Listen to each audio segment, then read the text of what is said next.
खामोशी से की गई मेहनत एक दिन जरूर शोर मचाती है।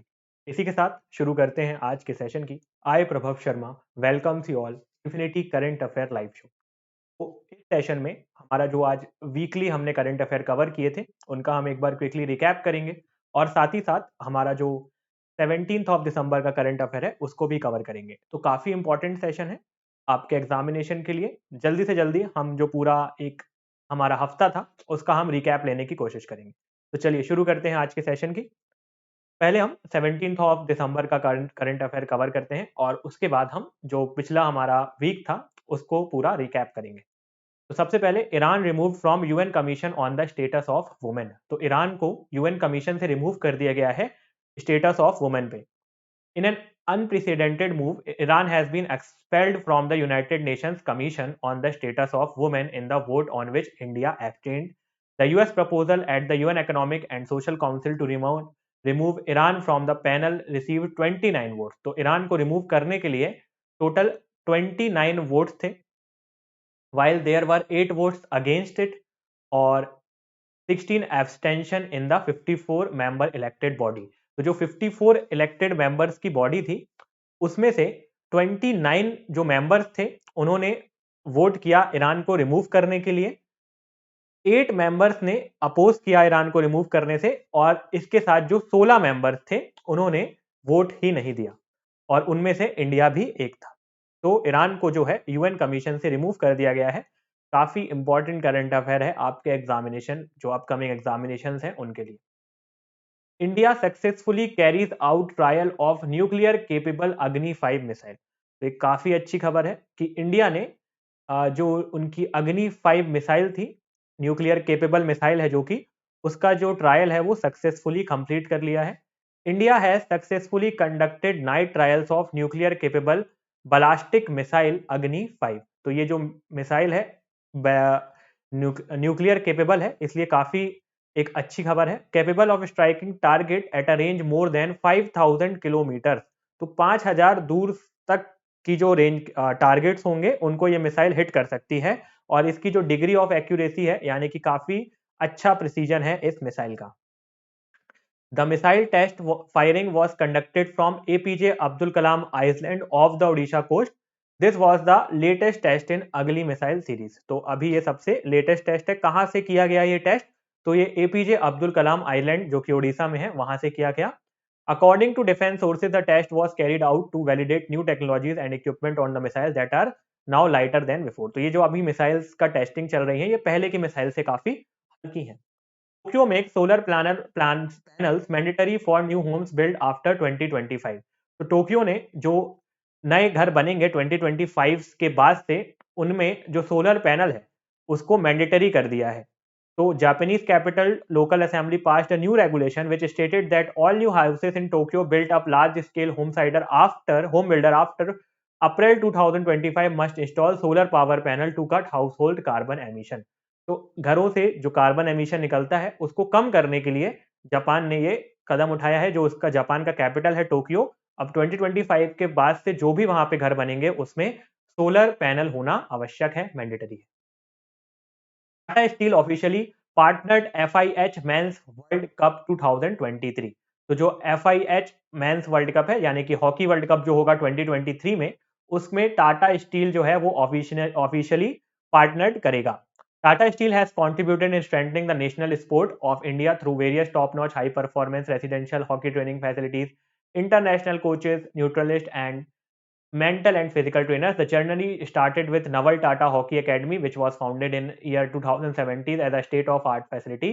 Currently, there are around 65 plus center of grassroots program with 3000 plus cadets run by collective for integrated livelihood initiative in the interior of 3 districts of Jharkhand. तो बेसिकली आपको बस यही याद रखना है कि जो अब स्टील टाटा स्टील है वो ऑफिशियल पार्टनर होगा एफआईएच मेंस वर्ल्ड कप 2023 का।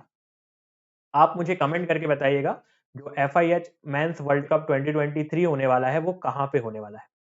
अटल innovation mission and NDP India launch 5th edition of youth को। तो 5th edition of Youth Co Lab Asia Pacific largest youth innovation movement was jointly launched by Atal Innovation Mission। तो ये जो आपका youth को lab है ये Asia का सबसे लार्जेस्ट यूथ इनोवेशन मूवमेंट है, जो कि अटल इनोवेशन मिशन के अंदर लॉन्च किया गया नीति आयोग एंड यूएनडीपी के द्वारा दिसंबर 15 को। The application for the edition were launch by doctor Chintan Vaishnav, mission director AIM NITI Aayog, and mister Dennis Curry, deputy resident representative UNDP India.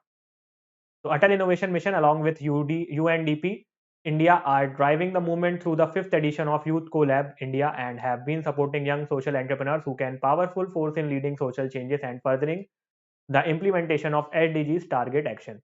तो काफ़ी इंपॉर्टेंट है इंटेल इनोवेशन मिशन के अंतर्गत जो यूथ को लैब था, ताकि जो यूथ एंटरप्रेन्योर्स हैं उनको सपोर्ट किया जा सके, उनको मोटिवेट किया जा सके, ताकि वो सोशल चेंजेस ला सके। प्रधानमंत्री कौशल काम कार्यक्रम को रिनेम कर दिया गया है प्राइम मिनिस्टर हेरिटेज स्कीम के नाम से। तो पहले जो प्रधानमंत्री कौशल काम कार्यक्रम था, उसका नाम अब हो गया है prime minister heritage. The ministry of minority affairs Shrimati Smriti Zubin Irani in a reply to a question in the Lok Sabha inform that the Pradhan Mantri Kaushal ko Kaam Karyakram has now been renamed as Pradhan Mantri Virasat का संवर्धन scheme. The integrated scheme coverage 5 erstwhile schemes of the ministry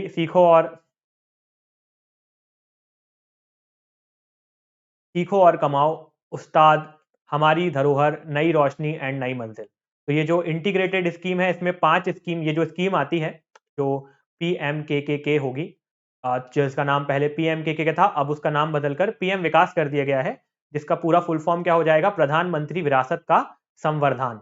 तो ये PM विकास योजना के नाम से अब इसको रिनेम कर दिया गया है, और इसके अंदर टोटल 5 स्कीम्स आती हैं, जो कि होती है आपकी सीखो और कमाओ, उस्ताद, हमारी धरोहर, नई रोशनी एंड नई मंजिल।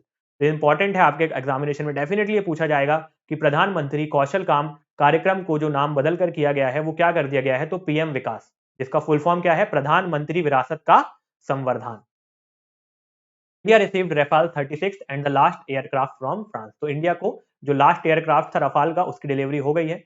35th of the 36 aircraft that India purchased from France have already arrived in India. They are stationed in Asimara, West Bengal and Ambala, Haryana. France gave the 36th aircraft to the Indian side, replacing all its spare part and other component because it was being used for research and development. On July 29, 2020, the first shipment of Rafale arrived in India. The IAF also began bringing the aircraft up to the highest standard and outfitting them with all the modification unique to India. The Rafale is a 4.5 generation jet with long range air to air and air to ground missile, as well as cutting edge radar and electronic warfare capabilities. The aircraft serviceability is over 75%, and the French company Dassault Aviation is also involved in its maintenance. At the height of the war with China, the Rafale entered the Indian Air Force quickly and began flying over Ladakh a week after arriving. तो काफ़ी important current affair है आपका लिए ये कि जो last delivery थी Rafale की वो हो गई है, फ्रांस ने जो लास्ट एयरक्राफ्ट था रफाल का वो हमें सौंप दिया है। Cindy Hook named as CEO of 2032 Olympic organising committee. तो जो सिंडी हुक है उनको नेम कर दिया गया है CEO of 2032 Olympic organising committee का सीईओ बना दिया गया है। सिंडी हुक को 2032 ओलंपिक ऑर्गेनाइजिंग कमेटी का सीईओ बना दिया गया है, इंपॉर्टेंट है। Hook previously worked for the International Professional Service Network in the US and in Australia, moving to Sydney in 2009 to lead the auditing practice for 6 years before later becoming CEO of Australian operation in 2015. तो आपको सिर्फ यहाँ पे याद रखना है कि जो ओलंपिक ऑर्गेनाइजिंग कमेटी है उसकी जो नई सीईओ है उनका नाम है Cindy Hook. Gamusa, Tandur, red gram and Ladakh apricots gets GI tag from Assam.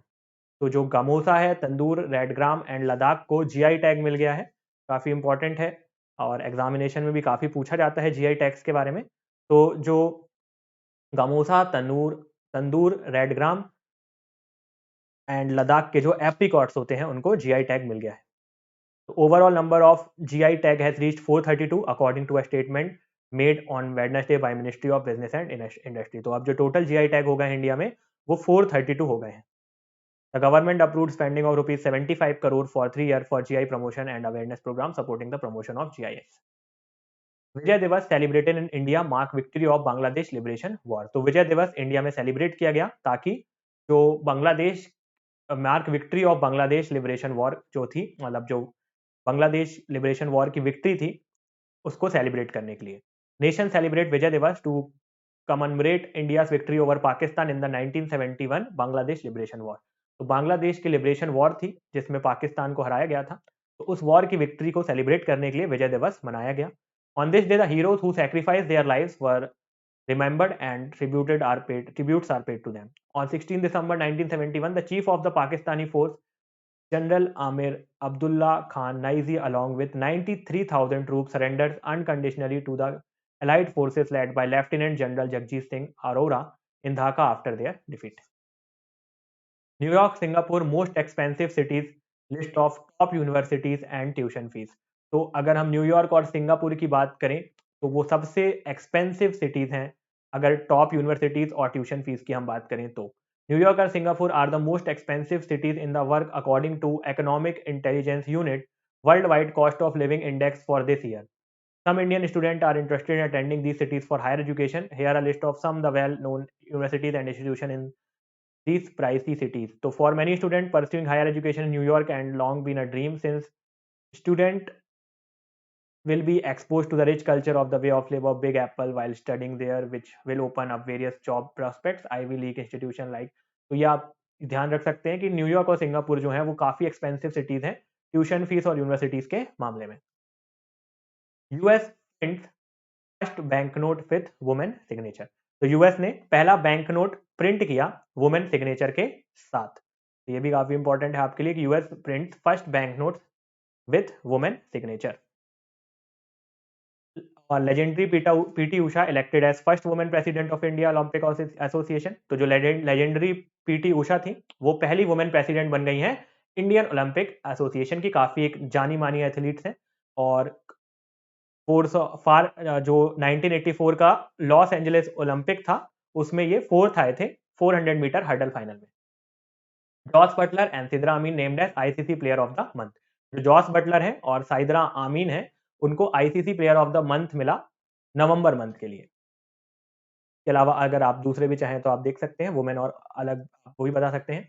और Japan space launches world first commercial moon lander. तो जापान ने पहला कमर्शियल मून लैंडर जो मून लैंडर होता है उसको लॉन्च किया। तो ये भी काफी इंपॉर्टेंट है, Japan space launches world first commercial moon lander. तो ये कमर्शियल मून लैंडर जापान ने पहला आई स्पेस के नाम से लॉन्च किया।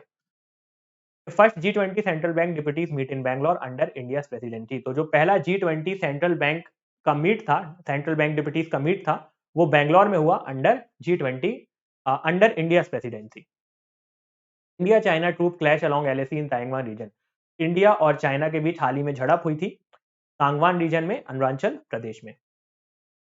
Mopa international airport Goa named after former CM Manohar Parrikar. तो जो मोपा इंटरनेशनल एयरपोर्ट है गोवा का उसको अब मनोहर पारिकर के नाम से रिनेम किया जाएगा, named after CM Manohar Parrikar. तो जो ये मोपा है यही मनोहर पारिकर के नाम से लिया गया है मोपा। तो जो मनोहर पारिकर उनको ट्रिब्यूट देने के लिए जो गोवा एयरपोर्ट है उसका नाम रखा जाएगा Mopa international airport. UAE successfully launches first ever Arab built lunar spacecraft. तो यूएई ने अपना पहला अरब बिल्ड लूनार स्पेसक्राफ्ट को लॉन्च किया और बेसिकली जो ये एयरक्राफ्ट इन्होंने लॉन्च किया है ये SpaceX Falcon 9 carried by the space over it was launch from the Cape सेवल space force station. The Rashid rover was built by Dubai by centre in the United Arab and been delivered by Hakuto lander engineered by Japanese lunar exploration company ispace. तो ये भी आई space जो अभी हम बात कर रहे थे जिन्होंने पहला कमर्शियल मून लैंडर लॉन्च किया है उसी के द्वारा उन्होंने ही मदद की थी इसको भी लॉन्च करने के लिए। तो यूएई ने अपना पहला अरब बिल्ड लूनार स्पेसक्राफ्ट को लॉन्च कर दिया है। PM Modi flagged off 6th Vande Bharat train on Nagpur Bilaspur route. PM Modi ने 6वीं वंदे भारत ट्रेन को नागपुर बिलासपुर रूट के बीच में झंडी दिखाई। 20th edition of Kathmandu international mountain film festival. 20th edition था Kathmandu international mountain film festival का, वो 8 से 12 दिसंबर तक चला। और बेसिकली इसमें जो फिल्में दिखाई गई वो इसलिए दिखाई गई कि ताकि लोगों को बताया जा सके कि जो पहाड़ी कल्चर है उसको प्रमोट किया जा सके। Indian army Airavat division conducted x संचार बोथ। तो इंडियन आर्मी का एरावत डिवीजन है, काफी एक प्रख्यात डिवीजन है इंडियन आर्मी का, उन्होंने एक्स संचार बोथ को कंडक्ट किया। ये जो एरावत डिवीजन है इसको ब्लैक एलिफेंट के नाम से भी जाना जाता है। जो एरावत है वो काफी ज्यादा पूजनीय है हमारे इंडियन जो कल्चर है उसमें, इसलिए जो डिवीजन का नाम एरावत है। Justice Dipankar Datta takes oath है सुप्रीम कोर्ट जज। तो जो जस्टिस दीपांकर दत्ता हैं उन्होंने सुप्रीम कोर्ट के जज के लिए शपथ ली है। अब टोटल जो हमारी 34 की कैपेसिटी होती है जज की, उसमें से 28 जो सीट हैं वो फिल हो गई हैं, ओनली अब 6 वैकेंट बची हैं। तो टोटल 34 सीट्स में से जैसे ही जस्टिस दीपांकर दत्त ने ओथ लिए तो 28 फिल हो चुकी हैं, अब only 6 are left. BJP Bhupendra Patel sworn in Gujarat CM for the second consecutive term. तो जो बीजेपी के भूपेंद्र पटेल थे, जो इसके पहले भी गुजरात के सीएम थे, उन्होंने फिर से एक बार गुजरात के सीएम के लिए रूप में शपथ ली है। और काफी बड़े बड़े नेता इनके शपथ समारोह में मौजूद थे, जैसे कि नरेंद्र मोदी, स्मृति ईरानी, मंकुश मंडाविया, अमित शाह और साथ ही साथ योगी आदित्यनाथ और Shivraj Singh Chouhan. Uttarakhand plans genetic enhancement of its indigenous Badri cow. तो जो उत्तराखंड है वो प्लान कर रहा है कि जो उनकी काऊ है, इंडिजिनस काऊ है बद्री, उसका जेनेटिक एनहांसमेंट किया जा सके, ताकि उसका जो जो ये जो काऊ है जो वो मिल्क प्रोवाइड करती है उसके बेनिफिट्स को और इंक्रीज किया जा सके। Himalayan medicinal plants enter IUCN red list. Himalaya के 3 मेडिसिनल प्लांट आईयूएन की रेड लिस्ट, यानी कि ये जो प्लांट्स है वो खत्म होने लगे हैं, इसलिए आईयूसीएन की रेड लिस्ट में आ गए हैं। इनका नाम है मेसोट्रोपिस फेलिडा, फर्टिलेरा किरहोसा एंड डेटिलोरजिदा अटाजीरिया। नेशनल एनर्जी कंजर्वेशन डे 2022 14 दिसंबर को मनाया गया। जो नेशनल एनर्जी कंजर्वेशन डे था वो 14 दिसंबर को मनाया गया। Supreme Court collegium recommend 5 names as centre as apex court जज। सुप्रीम कोर्ट का जो कॉलिग्राम होता है, उन्होंने 5 और नाम रिकमेंड किए हैं सेंटर को, ताकि वो सुप्रीम कोर्ट के जजेस बना दिए जाएं। तो अगर ऐसा होता है, अगर सेंटर इन नेम्स में अपॉइंटमेंट दे देता है, तो टोटल जो 34 की हमारी स्ट्रेंथ थी उसमें से 33 सीट्स जो हैं वो फिल हो जाएंगी, ओनली 1 वैकेंट बचेंगी। जैसा कि मैंने अभी आपको बताया, अभी 28 फिल हैं और टोटल 6 वैकेंट है। तो अगर ये 5 जजेस और जुड़ जाते हैं तो टोटल 33 सीट्स हो जाएंगी फिल और ओनली 1 बचेगी। Prime minister launched project worth ₹75,000 crore in Maharashtra. तो प्राइम मिनिस्टर ने 75,000 करोड़ के प्रोजेक्ट लॉन्च कर दिए हैं महाराष्ट्र में। November retail inflation eased below 6% for the first time in 2022। तो जो महंगाई दर थी पहली बार 2022 में 6% के नीचे आई है, जो कि एक काफी सुखद बात है। 5.88% रही है नवंबर की महंगाई दर, जो कि अक्टूबर से लगभग 1% कम थी। अक्टूबर में 6.77% थी। ये पॉइंट्स भी आपको याद रखना है। साथ ही साथ आप एक चीज और याद रख सकते हैं यहाँ पे, कि जो कोर इन्फ्लेशन है वो 6 से 6.5 6.26% रही है नवंबर में। और ठीक है, बेसिकली आपको यही याद होना चाहिए कि अगर 2 से 6% के बीच होता है तो ये हमारे आरबीआई के टॉलरेंस लिमिट के अंदर होता है। अगर इसके बाहर जाता है तब हमारे लिए खतरा होता है। UPI WPI inflation decline to 21 month low of 5.85% in November. तो जो डब्ल्यूपीआई इन्फ्लेशन था वो 21 मंथ के लो पे आ गया है। डब्ल्यूपीआई यानी कि wholesale price based inflation 21 month में सबसे निचले स्तर पे है, जो कि काफी अच्छी बात है, 5.85% पे। X vice president Venkaiah Naidu receives SIS award for public leadership. तो जो हमारे एक्स वाइस प्रेसिडेंट थे वेंकैया नायडू, उनको एसआईएस अवार्ड मिला है फॉर पब्लिक लीडरशिप। अगर एसआईएस की मैं बात करूं तो एसआईएस का फुल फॉर्म होता है Shri Chandrashekhar Saraswati national eminence award. Chief justice of India inaugurate digitisation hubs in 10 district of Odisha. तो जो चीफ जस्टिस हैं इंडिया के, जिनका नाम है डीवाई चंद्रचूड़, तो उन्होंने डिजिटाइजेशन हब का लॉन्च किया, 10 डिजिटाइजेशन हब्स का लॉन्च किया ओडिशा में। WHO name sir Jeremy Farrar as its new chief scientist. WHO के जो नए अब चीफ साइंटिस्ट होंगे उनका नाम होगा जेरेमी फरार। जेरेमी फरार जो होंगे वो WHO के नए साइंटिस्ट होंगे। ISRO successfully complete hypersonic vehicle test run. तो इसरो ने सक्सेसफुली कंप्लीट कर दिया है जो उनका हाइपरसोनिक व्हीकल टेस्ट रन था। तो इसरो ने कंप्लीट किया उनका hypersonic vehicle test run. Divya TS, जिन्होंने गोल्ड मेडल जीता air pistol national shooting championship में। तो इन्होंने 10 metre air pistol national title जो चल रहा था, 10 मीटर एयर पिस्टल कैटेगरी में उन्होंने गोल्ड मेडल जीता 65th नेशनल शूटिंग कॉम्पिटिशन में, जो कि कहां पे हो रहा था, भोपाल में हो रहा था। फॉरेस्ट डिपार्टमेंट लॉन्च प्रोजेक्ट वनीकरण इन केरला। तो फॉरेस्ट डिपार्टमेंट ने केरला में एक प्रोजेक्ट लॉन्च किया है जिसके नाम है वनीकरण। तो इसके तहत 1000 फ्रूट प्लांट सैपलिंग 3.5 हेक्टर में और 3000 बैम्बू सीडलिंग लगाई जाएंगी। Meghalaya health department awarded for the best practices in tuberculosis ACSM। तो जो मेघालय हेल्थ डिपार्टमेंट है उसको बेस्ट प्रैक्टिस इन ट्यूबरक्लोसिस, जैसे कि आप जानते हैं कि ट्यूबरक्लोसिस एक काफी खतरनाक बीमारी है और काफी बढ़ भी रही है, तो उसको काबू करने के लिए काफी अच्छा काम किया है मेघालय हेल्थ डिपार्टमेंट। तो इसलिए उनको best practice in tuberculosis ACSM provide किया गया है, जो कि होता है award for best practice in advocacy communication and social mobilisation in tuberculosis control. Hyderabad strikers crowned as championship of TPL। जो टेनिस प्रीमियर लीग चल रही थी उसको हैदराबाद स्ट्राइकर ने लगातार दूसरी बार जीत लिया है, और ये जो चौथी टेनिस प्रीमियर लीग थी इसमें से लगातार दूसरी बार हैदराबाद स्ट्राइकर ने ये जो टेनिस प्रीमियर लीग है वो अपने नाम की।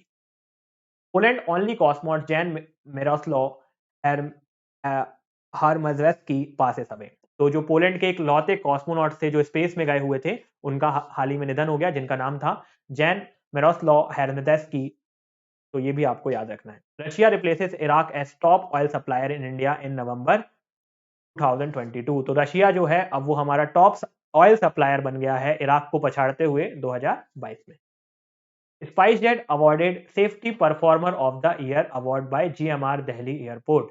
तो जो स्पाइस जेट है उसको safety performer of the year, तो जो स्पाइस जेट थी उसकी सेफ्टी सबसे अच्छी आकी गई। प्राइवेट जितने भी स्पेस जितने भी एयरप्लेन होते हैं तो उसमें से सबसे अच्छी जो सेफ्टी परफॉर्मर सेफ्टी परफॉर्मेंस थी वो स्पाइस जेट की थी, तो इसलिए उनको अवार्ड प्रोवाइड किया गया दिल्ली एयरपोर्ट के द्वारा, GMR दिल्ली एयरपोर्ट के द्वारा। France host international conference standing with the Ukrainian people. तो फ्रांस ने एक इंटरनेशनल कॉन्फ्रेंस होस्ट की जिसका टाइटल था standing with the Ukrainian people, यानी कि हम यूक्रेन के लोगों के साथ। तो बेसिकली इसलिए लॉन्च किया, इसलिए होस्ट किया गया या इसलिए रखी गई थी कॉन्फ्रेंस ताकि लोगों को बताया जा सके कि यूक्रेन में जो वहाँ के लोग हैं उनको क्या कितना ज़्यादा सफ़र करना पड़ रहा है। 20 new nuclear power plant to be commission in country by 2031। तो 20 नए न्यूक्लियर पावर प्लांट लगाए जाएंगे 2031 तक इंडिया में। ये भी आपको याद रखना है। ISRO is doing to boost the use of NavIC Indian version of GPS। तो इसरो जो है वो जो इंडियन वर्जन ऑफ GPS है जिसका नाम नाविक होता है, और जैसे हमारा गूगल मैप्स होता है उसी तरीके से जो इंडियन वर्जन है गूगल मैप्स का, मतलब इंडिया के द्वारा जो लॉन्च किया गया है नेविगेशन सिस्टम, उसका नाम है नाविक। तो अब उसको इसरो बूस्ट करने के लिए काफ़ी प्रयास कर रहा है। और इसके पहले जो ये सैटेलाइट मतलब ये जो GPS सिस्टम था वो L5 और S बैंड पे चलता था, जिसको अब रिप्लेस कर दिया जाएगा L1 बैंड के द्वारा, जो कि एक काफ़ी इफेक्टिव और एफिशिएंट बैंड है।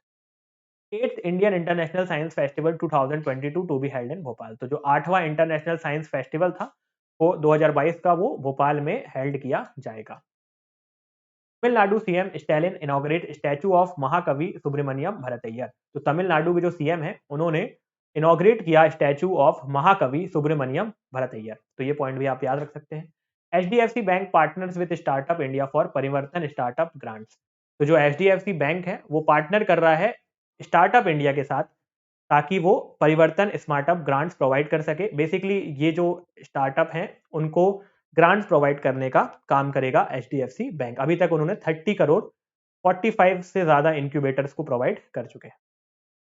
तो सेशन के लिए इतना ही। उम्मीद करता हूँ आपको जो हमारी ये सीरीज़ है वो पसंद आई होगी, और सारे हमने करंट अफेयर काफ़ी क्विकली और जल्दी से रिवाइज़ कर लिए हैं। अगर आप ये सारी चीज़ें डिटेल में देखना चाहते हैं तो ऑलरेडी हम इस पे सेशन बना चुके हैं, तो आप वो चाहें वो जाके भी देख सकते हैं। और अगर आपने अभी तक चैनल को सब्सक्राइब नहीं किया है तो please make sure that you are subscribing the channel and don't forget to press the bell icon. अगर आपको ये जो सेशन है उसका PDF चाहिए तो you can join our Telegram channel which is @Infinity Education AJ। You can also download our app which is Infinity Education. Thank you so much for the time. All the best. Have a great day. Keep smiling and stay motivated.